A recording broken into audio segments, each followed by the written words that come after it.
with monsters like yourself. I want you to endure years and years of pain and abuse, which is, in my opinion, not harsh enough. If I had my choice, you would die an extremely slow, torturous death. Family members of the Chardon shooting victims finally get a chance to address shooter T.J. Lane as he is sentenced to life in prison without the possibility of parole. Good evening, everyone. Wearing a T-shirt that said "Killer," Lane smiled and smirked through much of today's court hearing. He also gave the middle finger to the families of the students that he killed and wounded. We begin our team coverage tonight with Melissa Reed, who has more on the emotional, Melissa, and at times shocking sentence today. You know, the prosecution said this from the very beginning, that Lane knew what he was doing, that he was meticulous in planning the shooting that killed Danny Parmenter, Demetrius Hewlin, and Russell King Jr., and injuring 3 others. Well, that was proven today with an unexpected and disgusting and disrespecting display that he did to the victims' families in court.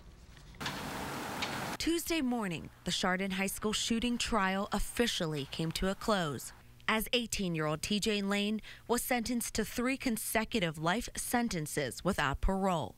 Please be seated. Lane wore a T-shirt with the word "killer" written in magic marker, and when given the opportunity to speak, Lane made an obscene gesture and offered a vulgar statement to the victims' families. Pretty disrespectful, I think, to wear that killer shirt, but he probably just loved that feeling of being able to put it on one more time like he did that day.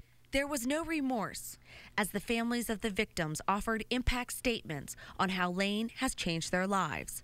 First, the brother of 16-year-old Demetrius Hewlin. On days that my back hurt, he would put my shoes on and tie them up for me. Then the sister of 17-year-old Russell King Jr. My dad then asked where he was shot. The doctor said very quietly and quickly, in the head. I'll never forget the look on my dad's face.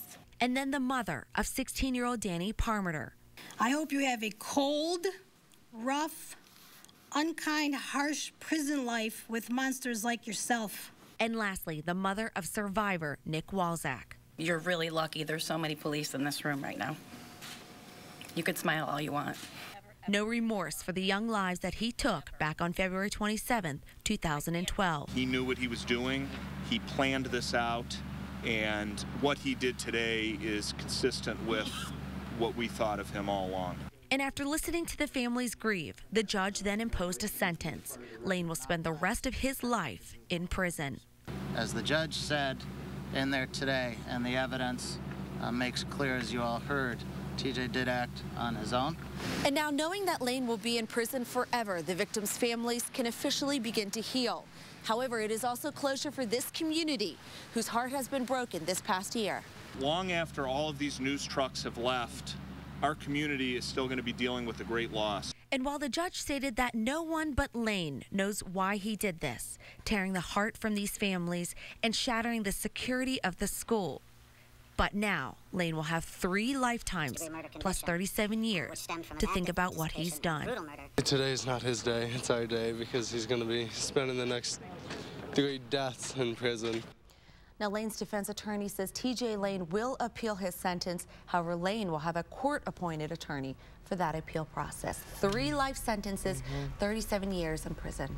And what about the victims' families? Obviously, a gut-wrenching, a deeply painful day for them today. Did they, Melissa, have anything to say after everything was said and done? Collectively, as a group, they decided not to speak. However, I did hear from one of the families that they were actually all meeting together, having a service, and then spending that time together, which is how they got through this. Yeah. All right, Melissa Reed with that part of the story tonight. Thank you.